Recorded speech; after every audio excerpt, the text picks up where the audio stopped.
Thank you very much, Mr. Chairman. Good afternoon to you, Ranking Member Congressman Jordan, members of the committee. It's a pleasure to be here to discuss the latest update to GAO's high-risk list. This high-risk program continues to be a valuable congressional tool for oversight and produces tangible benefits for the American people, as both Mr. Chairman, you and Ranking Member Jordan outlined in your opening statements.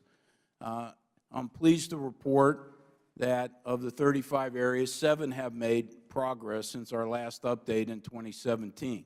4 of the 7, Congressman Jordan, were DOD areas. I'm pleased with the management team over there. They're doing a good job addressing some of these issues. 2 have progressed far enough for us to take them off the list. DOD supply chain management, as a result of improvements, there are millions of dollars being saved now in inventory management, asset visibility, material distribution, and it's improved DOD's ability to carry out its mission because it needs to have the supplies at the right time, at the right place to do a good job.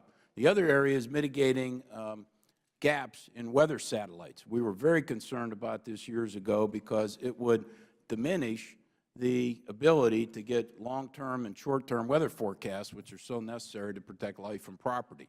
As a result of being on the high-risk list and actions taken by the Congress, NOAA has launched a new satellite, and it's already operational, and it's producing better weather information than what we've had before. And DOD, which operates the other polar orbiting satellite, is scheduled to release a new satellite within the next couple of years. So this is back on track. Now, unfortunately, many of the areas on the 35 list haven't really changed that much since our last update in 2017. There have been some improvements, but not enough to change the rating against our 5 criteria for coming off the list, which are leadership commitment, the ability to have the capacity, the resources, and the people, have an action plan with milestones and measures, to do a monitoring effort, and actually demonstrate some progress in that area. 3 areas have regressed, which we're concerned about. One is NASA's acquisitions. Second is EPA's assessments of toxic chemicals.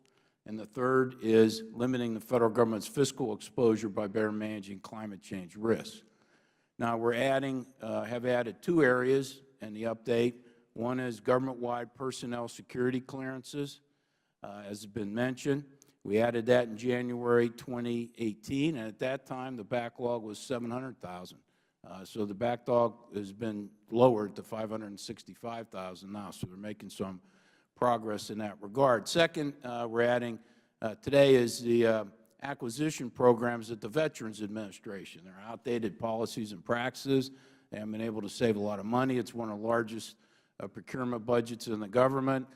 Many purchases are being made under emergency situations when they should be able to more routinely identify what kind of medical supplies and services that they need for the hospital. So that's an important area.